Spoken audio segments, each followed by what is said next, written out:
Empire Deluxe, Episode 14. In a world gone mad with war, one man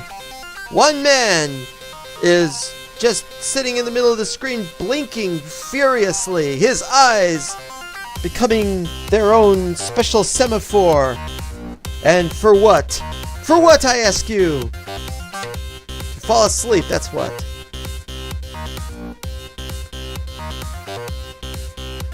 Okay, so now we're gonna move him.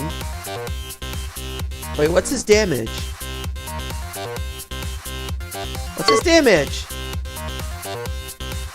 3. Okay, so we'll put him in there. And he can simmer. This guy has 3 armies left, and I'm gonna send him against him. And he's got some guys left. So we have a lot going on here. So instead of attacking this oh, look at that.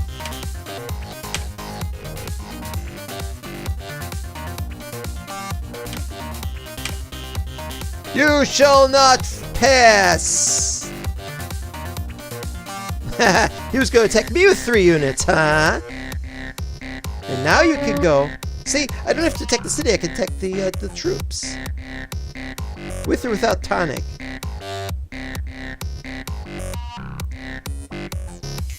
How close are we to that?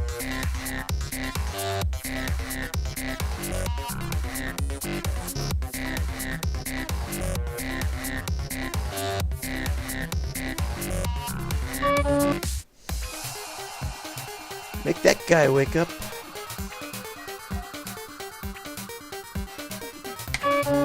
Whoa! There's an aircraft carrier! Haha! They've got an aircraft carrier!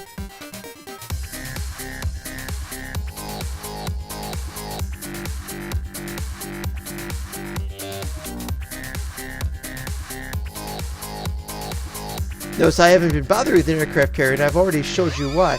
Oh, and this is, yeah, that. So we're gonna do this. We're gonna redo this to include ships, even though I don't know that that's gonna work. But then from there, we've got to send the ship somewhere else. And I'm thinking we could send the ship from there to here. This is very complicated. Everything is crisscrossing everything else. And from there we can send ships from there to there. Alright. Yeah, you see. Okay, that's good. Bomber versus bomber doesn't work very well.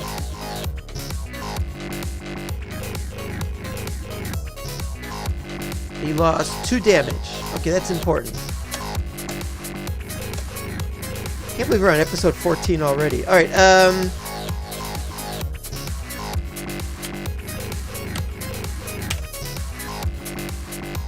that was a disastrous. Why am I attacking an army anyway?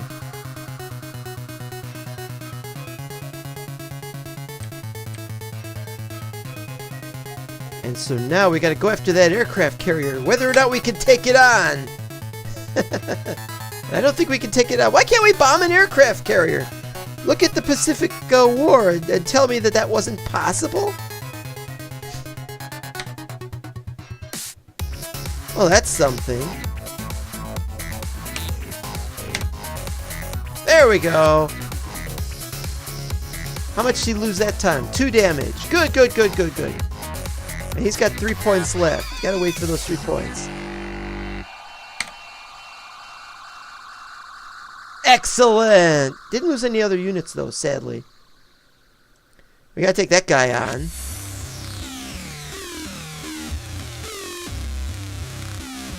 Let's center this thing. We haven't sent a guy against this in a while.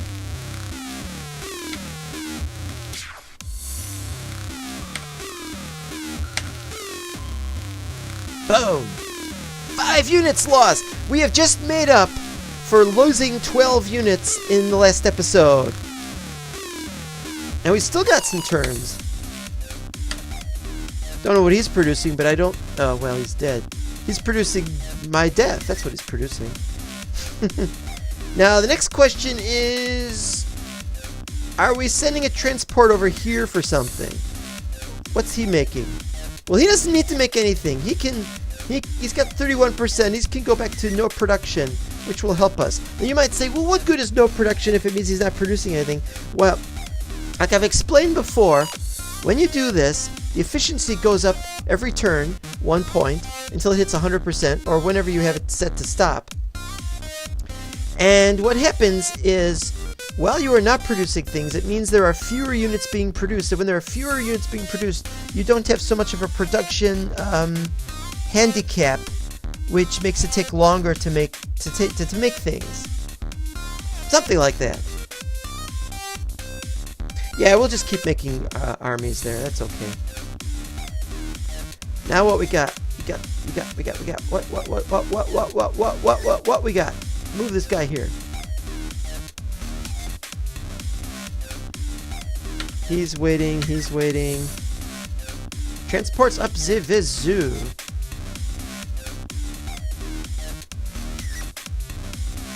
Now there used to be a way we could go around the entire island. It was called by doing this. Or if you know there's land on that square. I don't remember how that worked though. Don't ask me. That's the old Empire Deluxe strategy. Okay, that bomber is just sitting there. Why is he just sitting there? We got things to bomb. Places to go. People to see.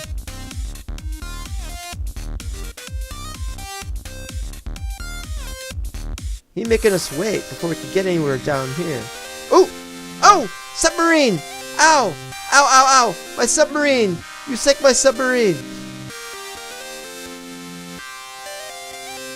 I guess it doesn't matter, but you know, it's one of those things.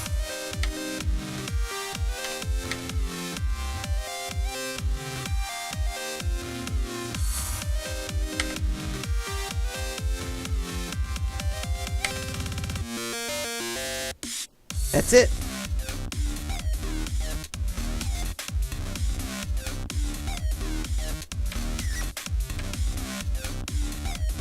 He is not going to win against the submarine. He flies over it. Because he moved, that's why. That's sad. And now we gotta go after that guy. Right now, it is slightly more important to go after that.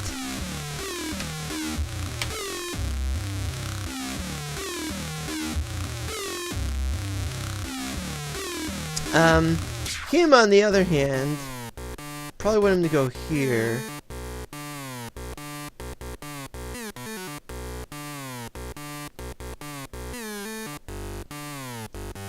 Okay, so we were doing... Wait, I don't know where I am. This guy... didn't even let me click on him. That wasn't nice. It's not that guy, it's the other guy.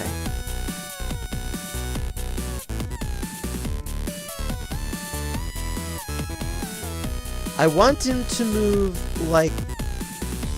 Oh, I see. He was the one going after the submarine. Yeah, that was dumb. That was dumb of me. Okay. See, that didn't work. That thing I showed you about didn't work.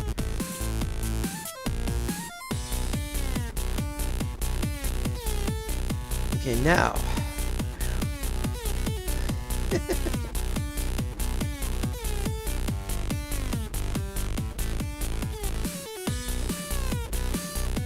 There we go.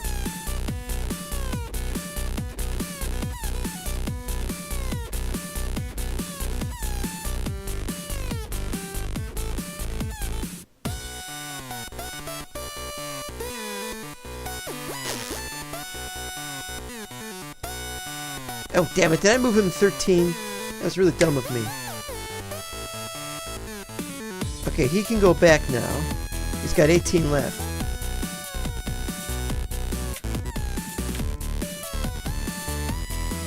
Unload! Nobody took that thing on. They should have taken that thing on. That's all I have to say about it. We should have him make infantry.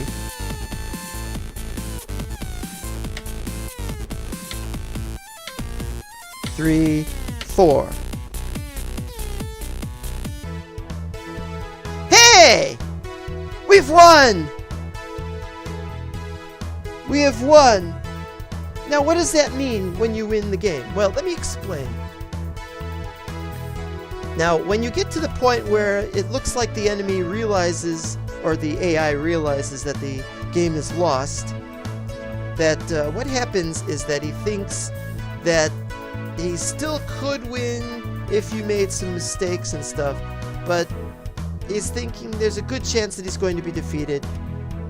And so when it goes down to a certain percentage, then it becomes a total, he just decides to resign. Now, if you want to look at a historical parallel, you can look at the end of World War I, where you've got Germany surrendering, and the idea was that they did so they wouldn't be completely destroyed, that they wouldn't get taken over and annexed and wiped out, and maybe they would even cease to exist as a nation or something. And so they started trying to get things advantageous for themselves. And so though they had to pay reparations, they had serious hyperinflation during the 1920s. What happened was that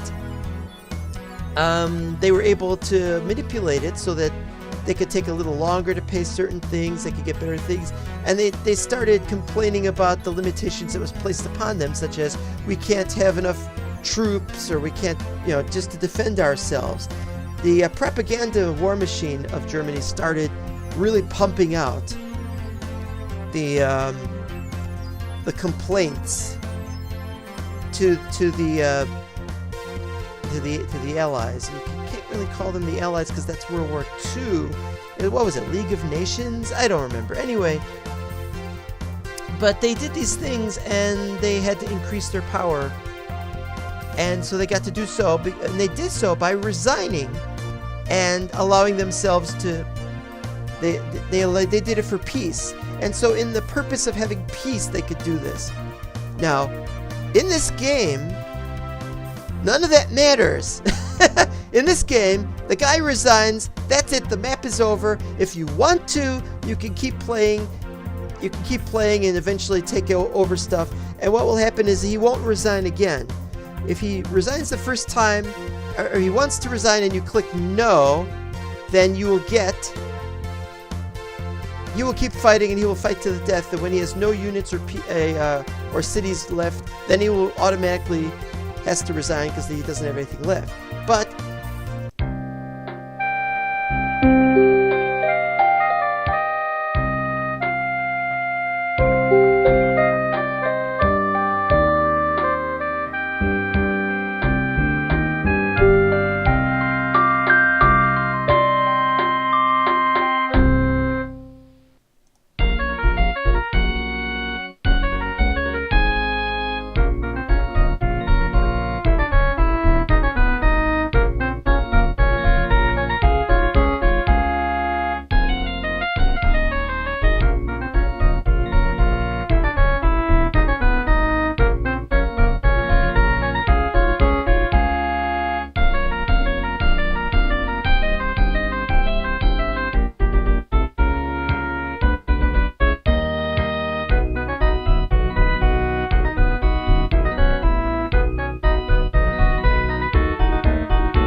just so we can play the music. Well, that's it. Thank you for watching. It'd be nice now if we can... here we go. Let's look at the viewpoint of the other guy. Shall we? Oh, yeah. He had a whole thing over here. He had a whole bunch of troops and stuff. But he was losing too many outer areas. Now, that wasn't bothering me too much. But I was starting to head in that direction, you see. I was taking that. And I had trouble taking that. Oh, there's his submarine. The submarine just vanished. I was able to fly over it. It was kind of funny. Oh, wait, we can all... Oops.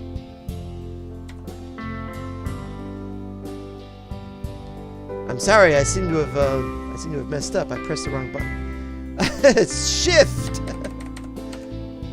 Oh yeah, he saw that he saw I had a lot of cities and he wasn't able to attack them. He didn't have troops anywhere near it. That's because this is the simple.